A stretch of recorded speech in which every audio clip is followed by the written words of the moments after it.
Halo guys, assalamualaikum warahmatullahi wabarakatuh. Apa kabar? Semua teman-teman dalam keadaan sehat walafiat. Salam buat keluarga teman-teman di rumah. Salam sepak bola. Perkenalkan gue Ajay, gue Sinet di sini suka membahas bola ya teman-teman. Jadi minggu kemarin ya, itu sudah ada lagi liga ya, dan liga kayaknya akan bergulir terus sampai bulan Maret. Oke, sampai bulan Maret tahun depan. Jadi tidak ada lagi FIFA Matchday sampai bulan Maret tahun depan. Jadi ini liga akan bergulir terus. Ada beberapa liga yang nanti akan libur di Natal dan Tahun Baru, kecuali Liga Inggris pastinya ya. Liga Inggris akan selalu memainkan Boxing Day di Natal dan Tahun Baru ya. Sementara liga lain pasti libur. Oke, tadi udah banyak pertandingan ya. Kita tahu headline utamanya adalah kekalahan Liverpool atas Nottingham Forest dengan skor 0-3. Kalian tahu sendiri ya, kalian semua yang udah ngikutin channel gua sejak beberapa bulan yang lalu, kalian pasti tahu kalau gua adalah pendukung Liverpool. Kemarin gua nonton cuma satu babak. Satu babaknya lagi gua males terus terang. Ini tim apa nih kata gua. Memang penguasaan bola bagus, menyerang bagus, tapi tidak ada insting. Sumpah, pemain yang ngefit di pertandingan itu cuma Ryan Gravenberch. Sisanya nggak ada yang ngefit. Kasihan Gravenberch, bener-bener kerja sendirian dia. Aduh, bener-bener nyaris nggak ada pemain yang ngefit. Terutama yang jelek itu pemain belakang. Van Dijk dan Konate ini bener-bener kayaknya udah nggak connect ya. Apalagi Konate ya. Konate ini kelihatan hatinya kayaknya udah nggak ada di Liverpool gitu ya. Dia kan udah berkali-kali menolak perpanjangan kontrak juga, dan kabarnya Liverpool akan menjual Konate sih di Januari. Ya kita lihat. Ya, gue nonton satu babak yang lagi nggak gue tonton. Liverpool memang mengawali pertandingan lawan Nottingham Forest itu dengan meyakinkan sebenarnya. Banyak peluang emas, bahkan besar ya bisa dibilang, yang eksekusinya bahkan di kotak penalti. Tapi ya peluang yang didapatkan tidak ada yang jadi gol, meskipun peluang besar gitu ya. Sampai akhirnya kita kecolongan. Gue udah nggak mau bahas lah gol ya. Gol pertama ya karena keteledoran back Liverpool. Ya gue bilang ini gol tidak perlu sebenarnya golnya ya, tapi ya sudah. Ya pertahanan sangat buruk. Controlling tengah lumayan bagus sebenarnya. Gravenberch, McAllister, Szoboszlai, Curtis Jones main di back kanan, tahu gue, terus ganti-gantian sama Szoboszlai pindah ke kanan. Tapi gue tidak melihat organisasi yang baik, terutama di lini depan. Ya, dimana Isak, Gakpo, Salah gitu ya. Gue tidak merasa mereka ngefit di pertandingan ya. Tidak ada Florian Wirtz. Tidak ngaruh juga sih sebenarnya. Karena Wirtz juga akhirnya ini jelek, tapi di Jerman kemarin dia bagus mainnya. Wirtz 2 assist bawa Jerman ke Piala Dunia, tapi Wirtz di Liga Inggris dia tidak ngefit ya. Oke, kemudian babak kedua gue nggak nonton, jadi gue nggak bisa analisa. 0-3 gitu ya, gue cuma lihat hasil akhir 0-3. Tapi ya gue bilang ini tim Liverpool ini tidak ada yang salah dalam organisasi, tidak ada yang salah. Yang salah itu adalah mental bertanding. Kelihatan mental bertanding mereka ini udah goyang banget. Dan kalau mental bertanding sudah sangat goyang, harus ada perubahan ekstrim yang dilakukan. Tapi ini tidak dilakukan oleh Arne Slot. Jadi boardnya Liverpool sudah memberikan sinyal kalau Arne Slot ini akan dipertahankan sampai setelah Boxing Day. Jadi melihat hasilnya di Boxing Day. Boardnya Ipul itu menargetkan Arne Slot 4 besar. Tapi kalau Boxing Day kita kalah-kalah terus, kan itu pasti terlempar jauh ya ke peringkat 14-15. Ya itu gue yakin akan dipecat juga setelah Boxing Day, gue yakin. Karena kalau 15-14 ngejar ke 4 besarnya juga udah sangat sulit. Sudah sangat sulit. Jadi meskipun kelihatan beda poinnya sebenarnya tipis-tipis banget ya. Kayak Liverpool kalau menang 2 atau 3 kali beruntun aja sebenarnya udah bisa ke papan atas lagi. Tapi melihat performa Liverpool yang seperti ini, gue sih jujur ya, gue tidak melihat ini tim akan bangkit, terus terang. Karena gini, Liverpool ini sebenarnya main jelek udah dari awal season. Cuman mereka itu beruntung di awal-awal season. 5 kemenangan beruntung yang mereka dapatkan didapat di menit-menit akhir pertandingan. Lawan Atletico Madrid, lawan Newcastle, itu ya. Kemudian lawan siapa lagi? Yang kita menang di detik-detik akhir, lawan Arsenal, gitu ya. Kita menang di menit-menit akhir, selalu di atas menit 75 dapat golnya. Jadi memang main jeleknya sebenarnya udah dari awal season, tapi nggak kelihatan karena hasilnya masih bagus. Kemudian banyak yang bilang ya inilah mental juara. Tapi ternyata tidak ada evaluasi sepertinya. Sehingga ketika keberuntungan itu sudah tidak datang, ngedrop. Gitu. Yang salah siapa? Ya, kenapa Liverpool sampai seperti ini? Menurut gue yang salah, kesalahan terbesar itu ada di Arne Slot sebenarnya, bukan di boardnya Liverpool. Boardnya Liverpool sudah jelas memberikan modal ya 400 juta kepada Arne Slot. Itu modal yang sama sekali tidak pernah didapatkan Jurgen Klopp di zamannya. Jurgen Klopp paling besar cuma dikasih 137 juta. Ya. Cuma dikasih 37 juta. Waktu itu beli Salah, beli siapa lagi? Firmino, beli Salah di zaman Salah. Beli Salah, beli Keita. Pokoknya 137 juta waktu itu. Zaman Salah datang. Oh ya, sih 137 juta. Beli Salah, pokoknya beli Salah attack bengek, terus ngejual Coutinho kan setelahnya di pertengahan musimnya, jual Coutinho, dapat Van Dijk sama Alisson. Jadi 137 juta tambah uangnya Coutinho 130, dapat 260 lah. Jadi di musim itu tuh belanjanya banyak banget.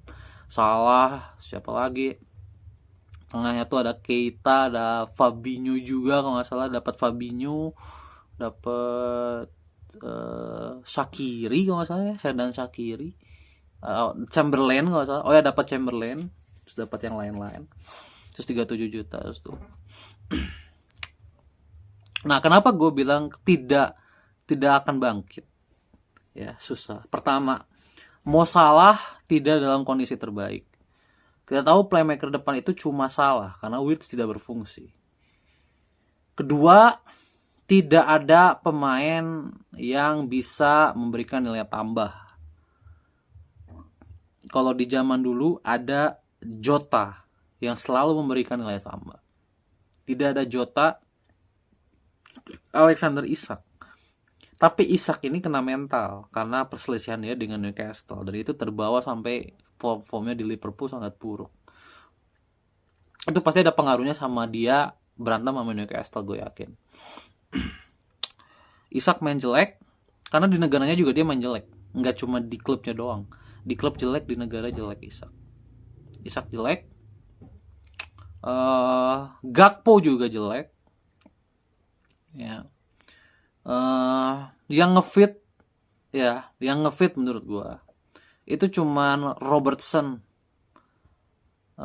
terus Soboslai sama Gravenberch. 3 pemain itu doang yang ngefit.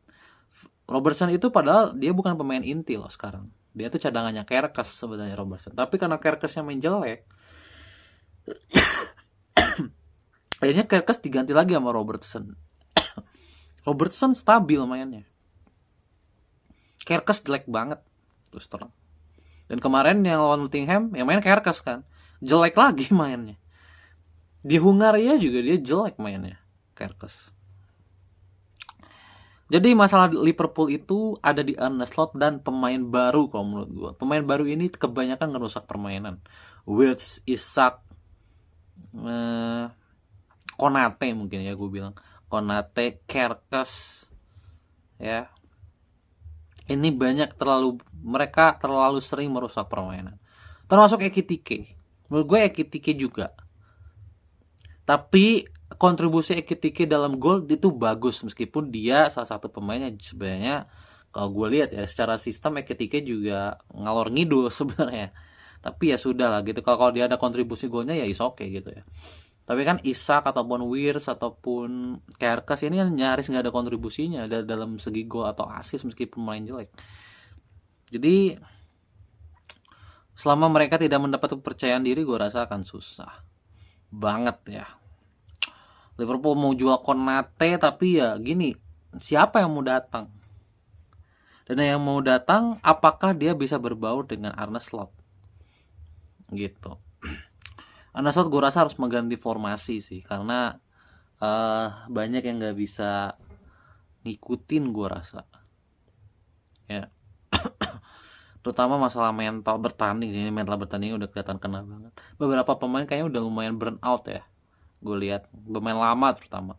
Mo Salah, Van Dijk, Konate, siapa lagi?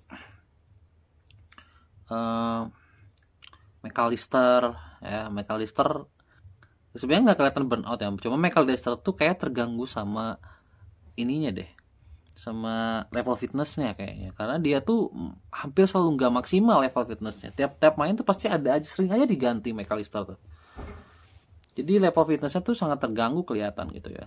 Wirtz tidak perform karena percaya diri, Isak tidak perform. Jadi ini tim ini yang paling bertanggung jawab menurut gue adalah Arne Slot, dan Arne Slot bisa sangat bisa dipecat Januari nanti karena super tim yang dia bawa itu tidak memberikan impact sama sekali. Ya.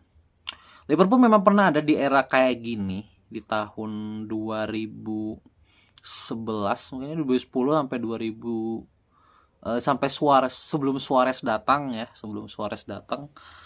itu kita sempat ada di posisi kayak gini juga. Sempat. Tapi waktu itu kualitas pemainnya juga memang tidak baik. Ya, siapa juga yang percaya sama Andy Carroll, sama Joyce Spearing gitu ya. Ya kan waktu itu kan masa transisi ya, karena masanya Steven Gerrard kan udah berakhir ya. Udah mulai berakhir kan waktu itu, si Gerrard itu udah apa ya, udah hampir ke masa pensiun kan. Gerrard, Carragher gitu-gitu kan. Nah, setelah mereka udah mulai menurun, itu transisinya sangat lama. Sampai ke ya era Klopp, sampai Firmino, Mane, Salah datang lah baru ngefit lagi Liverpool. Dan tahun itu apa ada Suarez ya. Suarez, Sterling gitu-gitu kan sempat bawa Liverpool hampir juara. Tapi setelahnya kan ngedrop lagi. Apalagi pas Suarez pergi ngedrop lagi. Ketika Klopp datang baru ngefit lagi. 2017 baru mulai ke atas lagi. Tapi waktu itu pemain tahun 2012 itu kan Jonjo Shelvey gitu-gitu, pemainnya kan pemain tier 2 isinya Liverpool itu. Kayak sekarang lu punya Isak tier 1, punya Wirtz tier 1. Ya, McAllister tier 1, Gravenberch tier 1, Van Dijk tier 1. Pemain tier 1-nya tuh hampir semua lini ada. Jadi ini kesalahan benar-benar di Arne Slot. Kalau kalian tanya gue Arne Slot dipecat atau tidak, gue udah bilang dia dipecat itu sejak awal musim guys. Sejak dia beli Wirtz. Kalian tanyalah komunitas gue.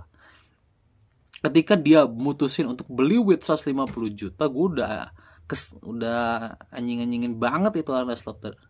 Karena ngapain beli Wirtz 150 juta? Ini pemain cuma 60 juta value-nya.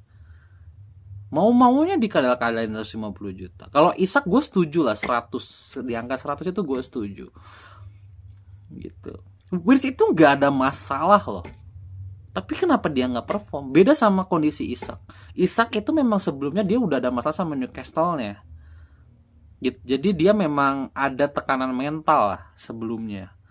Ketika dia ke Liverpool, dia cedera, terus ada tekanan mental yang ke bawah dari sebelumnya. Gue masih bisa wajarkan Isak tidak perform. Tapi Wirtz ini ada masalah apa? Kan nggak ada masalah apa-apa. Dia datang dengan pemain terbaik. Dia masuk kandidat Ballon d'Or juga.